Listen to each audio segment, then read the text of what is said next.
esta próxima presentación vamos a hablar de los primeros pasos ante una emergencia. ¿Sí? De qué hago ante una emergencia, cómo me manejo, cómo hago para no, para ser ordenado y para poder activar adecuadamente el sistema de emergencia. En lo que es emergencia y urgencia existen dos situaciones. Tenemos la evaluación primaria y la evaluación secundaria. Y dentro de la evaluación primaria, ¿qué es o qué permite? Permite eh, identificar rápidamente cuál es el problema que está, si pone o no en riesgo, como decíamos, la emergencia, si es una emergencia, si es una urgencia, si en ese momento esa, esa situación pone en riesgo inmediato o no la vida de la víctima. La evaluación primaria es como lo dice el concepto, ¿no? Si es primario, yo llego al lugar o estoy en un lugar, alguien se desmaya, alguien sufre una convulsión, si alguien sufre una parada cardíaca, entonces yo tengo si estoy en el lugar, por supuesto, veo lo que sucede, esa es mi evaluación primaria, eh, pero si llego a un lugar y pasa alguna de estas situaciones también, debo de evaluar, como decía anteriormente, la escena, ¿sí? Si es segura para que yo pueda entrar y realizar los primeros auxilios. Y en esta evaluación primaria, ¿qué es lo primero, digamos, que vamos a hacer si llegamos a la escena? Es segura, podemos entrar, es verificar el estado de conciencia, es decir, yo voy a ver si esta persona está o no consciente. ¿Cómo lo voy a hacer? Preguntándole o acercándome si está tendida en la vía pública, tocarle, moverle, estimularle de alguna manera y preguntarle en voz alta, señor, señora, ¿me escucha? Y por supuesto ver si responde o no. En los bebés, esto es en adultos, en los bebés, a diferencia del adulto, hay que darle golpecito en la planta de los pies y soplarle, también podemos soplarle la cara para ver su estado de conciencia. Por supuesto que si no hay respuesta, voy a activar el sistema de emergencia y me voy a quedar al lado de esa víctima hasta que el servicio llegue. En la evaluación primaria, ¿qué vamos a mirar? ¿Qué vamos a evaluar? ¿Qué es lo primordial, digamos, en una evaluación primaria? Puesto, como lo dije anteriormente, la escena, si es segura o no, para que yo pueda realizar los primeros auxilios. Y, por supuesto, voy a evaluar si esa persona tiene riesgo de vida en ese momento. ¿Qué voy a evaluar? Primero la respiración, ¿sí? Respira, no respira, ¿cómo lo voy a hacer? Voy a mirar el tórax de esa víctima, ¿sí? Voy a ver si se expande o no se expande, si hay alguna lesión, ¿sí? Si escucho algún ruido anormal, ¿sí? Muchas veces patologías respiratorias eh, emiten algunos sonidos que son característicos, ¿sí? O sea, no van a identificar qué tipo de ruido es, ¿sí? Pero sí van a sentir que hay algo en esa respiración que no es normal, ¿sí? Después controlar el sangrado en caso de que haya, aplicando presión directa en la lesión, ¿sí? Hay heridas cortantes que únicamente colocando una gasa, un apósito estéril, haciendo presión por unos minutos, cede, en otros casos no, porque puede que esa herida sea más profunda. Y por supuesto, y no menos importante, es llamar al servicio de emergencia en caso de que la víctima no responda, no respire, no tenga pulso, ¿sí? En este caso, por supuesto, que voy a iniciar la RCP de manera temprana, esperando que llegue el servicio de emergencia. Después tenemos la evaluación secundaria, que es una vez controlados los riesgos, es decir, yo veo que esa víctima no tiene riesgo inmediato de vida, realizar esta evaluación más detallada, ¿sí? Eh, Ustedes, como no son personal de salud, en este caso le vamos a brindar mnemotecnias, ¿sí? Que son palabras clave en donde ustedes van a poder desglosar y van a poder hacer una evaluación rápida de la situación, preguntando cosas esenciales para ver hacia dónde se dirigen, ¿no? Por ejemplo, tenemos esta que es la palabra días, ¿sí? En donde la D es observar si hay deformidades, y yo voy a mirar si esa persona que se desmayó no se golpeó y no hay alguna deformidad en alguna de sus articulaciones. Eh, la I es también lo mismo, ver si hay alguna inflamación en el tejido, en las articulaciones, en el rostro, en el ojo, ¿sí? Muchas veces algún tipo de lesión puede provocar esto. Si hay heridas, si son abiertas, si son cerradas, ya lo vamos a ir viendo con el desarrollo del curso. Y si hay sensibilidad, esto es importante sobre todo cuando una persona sufre una caída, ya sea de su propia altura o de algún juego, de donde esté la víctima en ese momento, es evaluar si tiene sensibilidad en sus manos, si tiene sensibilidad en sus pies. Esto, por supuesto, de la sensibilidad me va a dar la idea de que hay algún tipo de lesión en la columna cervical, en la columna dorsal, ¿sí? Entonces, esto es importante poder realizar la evaluación de si tiene sensibilidad en los cuatro miembros.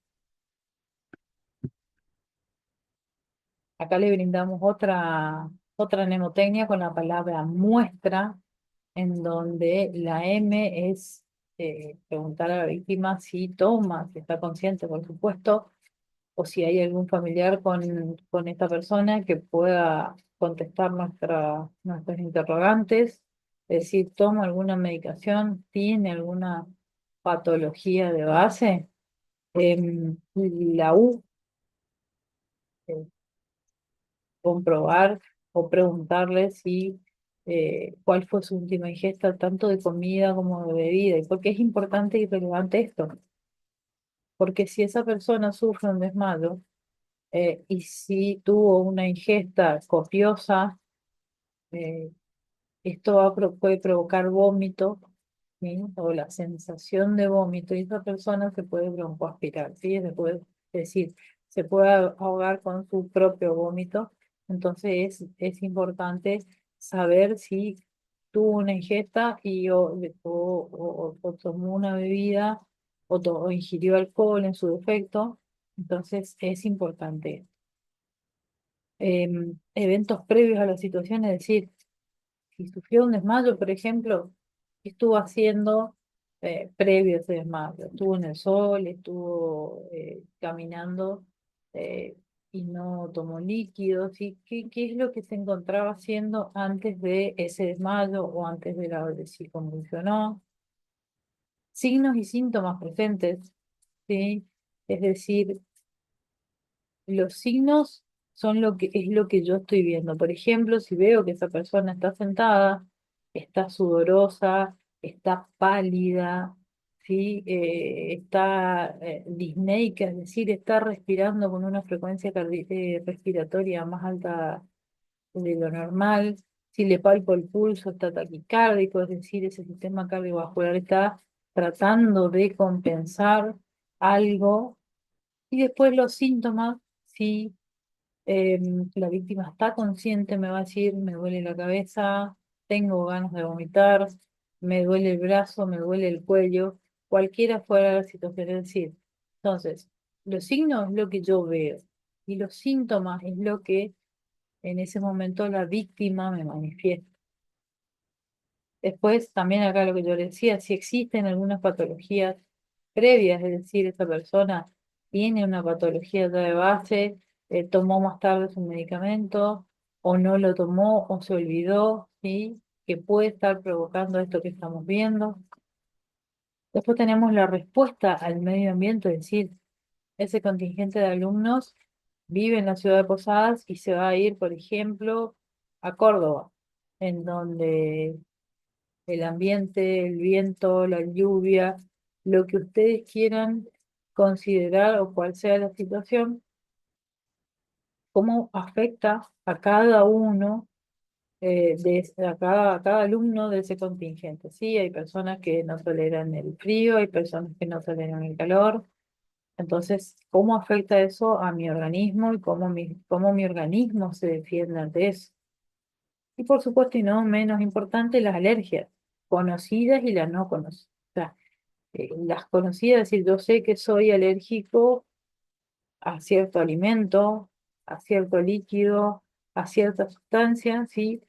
Y de repente me pica un insecto, pero y tengo una reacción alérgica que yo no sabía que tenía, entonces es importante saber las que conoce. Si conoce las alergias que tiene, perfecto, porque va a llevar su antídoto. Y en el caso que no, por supuesto, activar el sistema de emergencias y que sea evaluado por profesionales de la salud. Aquí vamos a ir ya introduciéndonos un poquito más en la atención del paro cardiorrespiratorio y obstrucción de la vía aérea, ¿sí? En el paro, o sea, ¿qué es el paro cardiorrespiratorio? Para tener una definición y tener en cuenta, es la interrupción del latido del corazón y de la respiración de forma abrupta, es decir, se para el corazón y también hay afección de la parte respiratoria, ¿sí? Entonces, por eso es parada cardiorrespiratoria, es decir, se para el corazón y también la persona deja de respirar. Y en esta situación tenemos pasos esenciales, ¿sí? ¿Cómo me voy a enfrentar yo en en esta emergencia? Digo, ¿qué voy a hacer? Verificar, como les decía, la seguridad de la escena, es decir, es seguro para que yo entre y pueda realizar las maniobras de RTP. También es muy importante reconocer una parada cardiorrespiratoria. ¿Y cómo lo reconozco? Obviamente, viendo si tiene pulso o no tiene pulso, si respira o no respira. Y si ninguna de estas condiciones está presente, vamos a saber que esta persona está en paro cardiorrespiratorio. Voy a activar el sistema de emergencias y voy a comenzar con las maniobras de RCP básicas, ¿sí? Que es las compresiones torácicas de calidad. Es decir, presionar fuerte y rápido en el centro del pecho. Esto se tiene que hundir aproximadamente en el adulto entre 5 y 6 centímetros para que sea efectivo el masaje cardíaco. Y en caso de disponer en el lugar que estemos, utilizar el DEA, ¿sí? Que es un desfibrilador automático externo. Esto en la parte práctica van a ver cómo funciona, cómo es de mucha utilidad si lo tenemos disponible y nos va guiando los pasos a seguir durante la RCP. Después tenemos una condición y que se da mucho, se da en el pediátrico, en el adulto mayor, ¿sí? Eh, la obstrucción de la vía aérea, ¿sí? Eso es que decimos, ay, se atragantó, bueno, es la obstrucción de la vía aérea. Y tenemos dos situaciones. Tenemos la obstrucción parcial de la vía aérea y la obstrucción total, es decir, la parcial, la persona puede hablar y respirar y nos manifiesta que tiene algo a nivel de la vía aérea que le está provocando molestia, le está provocando dificultad para respirar, ¿sí? En esta situación, si la víctima está consciente, por supuesto que voy a hacer la maniobra de Heimlich. Ahora, ¿qué pasa si la persona tiene una obstrucción total, ¿sí? La persona no puede respirar, no puede hablar. yo voy a ver ese famoso signo que vemos ahí en la imagen, que es la persona se va a tomar el cuello de con las manos, ¿sí? Y ese es el signo de que esa obstrucción es total, ¿sí? En la primera opción, cuando la obstrucción es parcial, yo puedo hacer que la persona tosa y que el objeto salga despedido. En cambio, con la obstrucción es total, va a costar un poquito más y aquí hay un agravante, es de que si la obstrucción es total, no va a pasar el aire, no va a pasar oxígeno y esa persona eh, puede perder el conocimiento. Y en esa situación, lo que tenemos que hacer es iniciar inmediatamente RCP. Después tenemos las lesiones en el tejido, en los tejidos blandos, que las lesiones en la piel, que son muy comunes, ¿sí? Sobre todo en estos contingentes así de alumnos que viajan en grupo, que por ahí, por la adrenalina del momento, no prestan atención, se caen, no miden, digamos, el peligro, no tienen la noción del peligro y es como que quieren hacerlo todo ya y por eso es que sufren caídas, se cortan, sufren escoriaciones varias. Entonces, esas lesiones también pueden darse en estos contingentes de alumnos. Tenemos dos situaciones, tenemos las heridas abiertas y las heridas cerradas. En el caso de heridas abiertas, como verán ahí en las imágenes, son lesiones de la piel con posible sangrado e infecciones. El mayor riesgo de este tipo de heridas es la infección. Es por eso que se recomienda que la limpieza sea profunda y que sea exhaustiva justamente para evitar infecciones. Por supuesto que para poder tratarlas, para poder brindar los primeros auxilios, me voy a colocar guantes, ¿sí? Ya que en estas situaciones suele haber presencia de sangre. Voy a lavar esa herida con agua limpia, jabón blanco, ¿sí?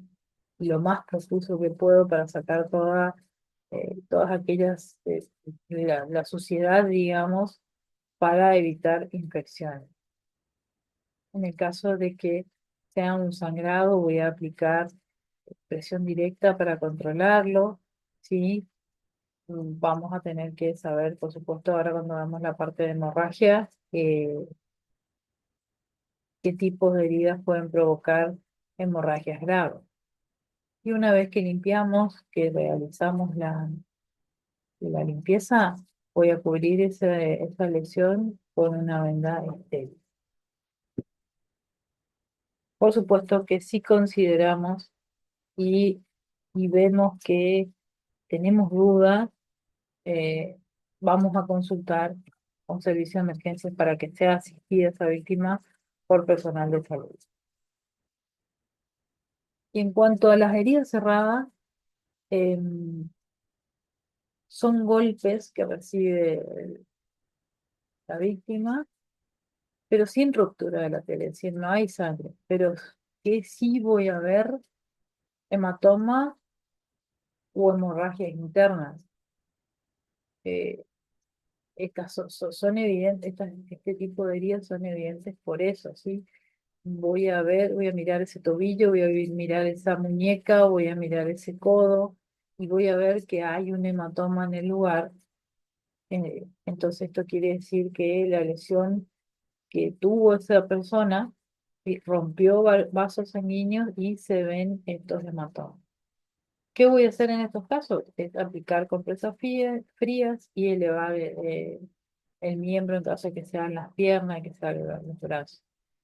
Por supuesto que si es a nivel de la cabeza, como vemos ahí en la imagen, voy a controlar más de cerca a esa víctima y en lo posible, si vemos que se duerme, si está somnoliento y manifiesta que está con dolor de cabeza, consultar al servicio de emergencia. Después tenemos otra situación en que por ahí no vamos a ver el hematoma, que no vamos a ver esa hinchazón, eh, pero sí vamos a ver que esa articulación presenta una hinchazón y dolor, ¿sí? Esto también es un signo de que hay una lesión en ese lugar. No va a estar, no va a haber un hematoma, no va a haber un corte, pero sí va a estar hinchado ese miembro, entonces va a haber una lesión, ¿sí? Entonces lo recomendable por ahí en estas situaciones es consultar a un servicio de emergencia. Después dentro de este grupo tenemos las lesiones especiales que también se pueden llegar a ver, ¿sí? En donde vamos a prestar primeros auxilios, por ejemplo, si alguna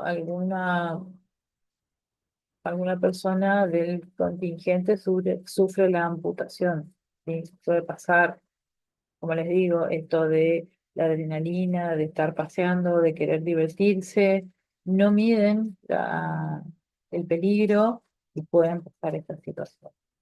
Es decir, ¿qué es una amputación? Es la pérdida de una parte eh, de algún miembro, o sea, de la mano, de la pierna, ¿sí? Entonces, puede pasar, claro que puede pasar.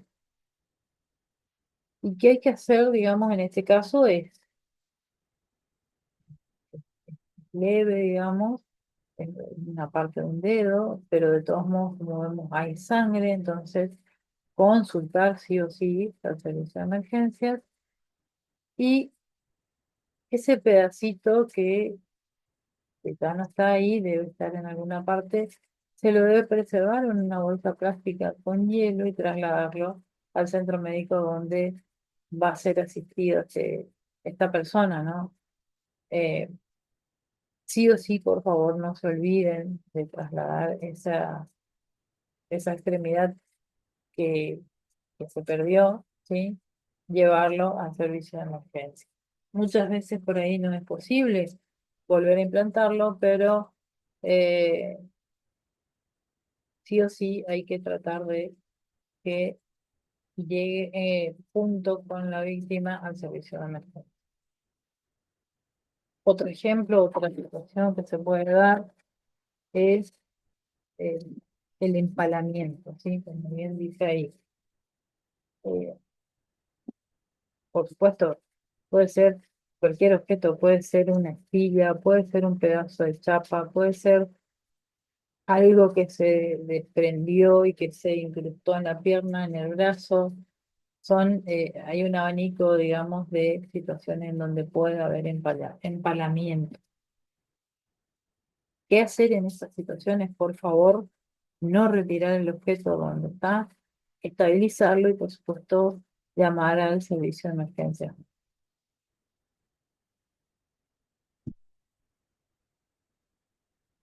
Después tenemos las lipotimias y las convulsiones. Las lipotimias, ¿qué es? Una lipotimia, ¿qué es un desmayo, digamos? Es una pérdida breve de la conciencia. Generalmente, sin riesgo de gravedad. Es decir, en estos casos en donde los chicos van a querer disfrutar al máximo, no van a tener el descanso adecuado, entonces muchas veces se van a producir desmayos, ¿sí? Ahora, cuando esa pérdida de conciencia tarda más de un minuto y la víctima tarda un poquito más en recuperarse, eh, ahí sí, por favor, activar el sistema de emergencia y hacer que sea evaluado por personal de salud. ¿Qué voy a hacer ante un desmayo? Voy a colocar a la víctima en posición lateral de seguridad en primera instancia. ¿Esto por qué? Esto lo vamos a ver, digamos, en la parte teórica, práctica, porque si esa persona sufre eh, vómitos, vamos a evitar que se broncoaspire, ¿sí? Y vemos que se puede en esa situación elevar las piernas, que esto mejora la circulación y hace que la sangre llegue más rápido al cerebro, ¿sí? Y nos vamos a dar cuenta porque la persona va a empezar a reaccionar. Después vamos a aflojar en caso de que tenga ropa ajustada y por supuesto activar el sistema de emergencias y que sea evaluado por el médico. Después tenemos las convulsiones, que hoy en día son una situación grave, ¿sí? En muchas situaciones, por más que por ahí el paciente, la persona esté haciendo un tratamiento, tenga diagnosticado que es convulsivo y que está siguiendo un tratamiento, muchas veces esas convulsiones pueden aparecer de todas maneras. Puede aparecer una convulsión sin que la persona sepa que es convulsiva, sí, claro que puede pasar. Por ejemplo, en los pacientes pediátricos que hacen fiebres elevadas, pueden convulsionar por fiebre. ¿Qué voy a hacer? No intentar sujetar a la víctima porque no van a poder, ¿sí? Porque las convulsiones son movimientos incontrolados del cuerpo debido a las descargas eléctricas cerebrales que hacen que la persona quede rígida, ¿sí? No la van a poder sostener. Sí, lo que podemos hacer es proteger la cabeza, colocar algo de la cabeza para que no se golpee, mantenerse al lado de la víctima hasta que recupere la conciencia y, por supuesto, activar el servicio de emergencia. Unos consejos extra en estas situaciones: no coloquen nada en la boca del paciente, por favor, ¿sí? Porque existe el mito de que si hay que colocarle algo para que no se trague la lengua. Esto no sucede en las convulsiones, ¿sí? Entonces, lo único que sí es aconsejable es proteger la cabeza, es decir, colocar algo bajo de la cabeza para evitar que se golpee con mayor fuerza la cabeza. El resto es, como les digo, no colocar nada en la boca. Después tenemos las picaduras y mordeduras, que también, como les digo, nosotros salimos de nuestra provincia y por ahí puede que haya insectos en el otro lugar que yo no conozca, que son de la zona, y puede pasar, puede haber una mordedura y o una picadura, ¿no? Entonces, ¿qué voy a hacer si hay una mordedura y o una picadura? Voy a lavar la herida con agua y jabón, esto puede aliviar mucho el dolor, aplicar una compresa fría, vigilar si hay o aparecen signos de infección o alergias que se agraven, buscar atención médica, por supuesto, si la herida es profunda, eh, sí o sí hacer que sea evaluado por el personal de salud. Ahí abajo tienen tres imágenes y la primera, que es donde vemos una reacción alérgica, sí, en el muslo, que es local, que es a nivel de la piel, que vemos que está concentrado solo ahí. Entonces, lo que vamos a hacer es observar que eso no se expanda, ¿sí? Después tienen ahí una imagen también de los distintos insectos, como está la araña, el mosquito, la garrapata, la chincha, la abeja. Y como verán ahí, muestra cómo son las lesiones que se producen a nivel de la piel cuando hay una picadura de alguno de estos insectos.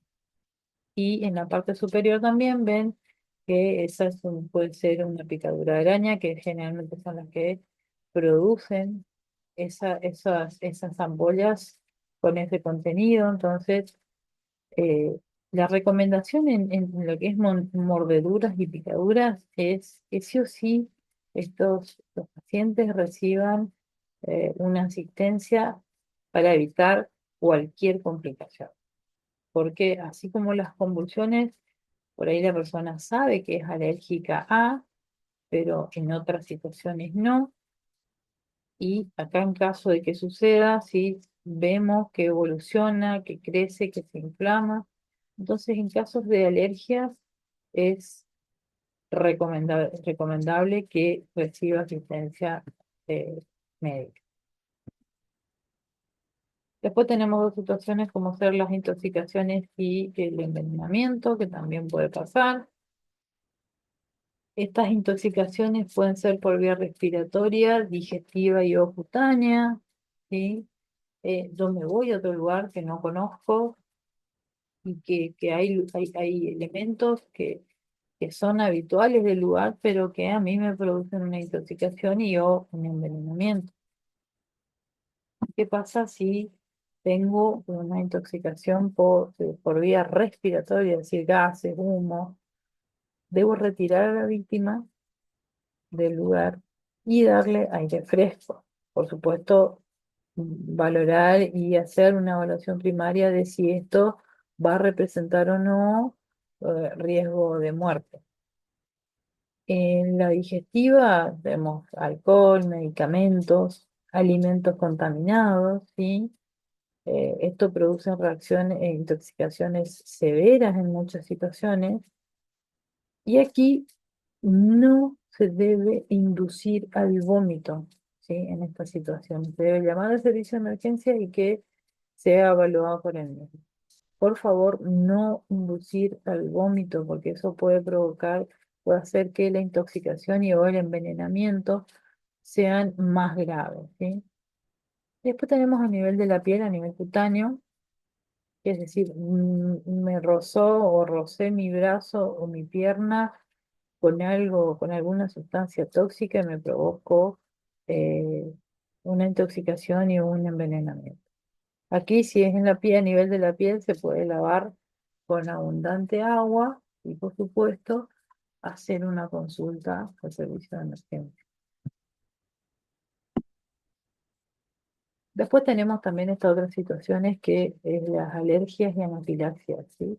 Es decir, las alergias comunes, que por ahí la persona puede saber que es alérgica, y la anafilaxia, que es una em, alergia grave, ¿sí? Eh, ¿Qué son las alergias, digamos, para que ustedes ahí tengan el concepto? Eh, es una reacción exagerada del sistema inmune a un alergeno. Es decir, nuestro sistema inmune reacciona a distintos alergenos y nos puede provocar alergia. ¿Qué síntomas yo voy a ver? Si hay una alergia, va a haber hinchazón, puede haber dificultad para respirar, que eso es grave, puede haber picazón. La persona, si puede hablar, si está consciente, le va a decir que le cuesta tragar, que ahí se tornaría una alergia grave, es decir, una anafilaxia. Entonces, ¿qué es lo que voy a hacer? Por supuesto, como dijimos hoy, retirar a la víctima de la exposición al alergeno, administrar adrenalina si está disponible. Esto es, eh, creo que los chicos van a tener su ficha médica y van a poder agregar ahí si toman o se aplican algún tipo de medicamentos. Y por supuesto, llamar al sistema de emergencias inmediatamente. Bueno, muchas gracias en esta segunda entrega y quedamos a su disposición para cualquier duda.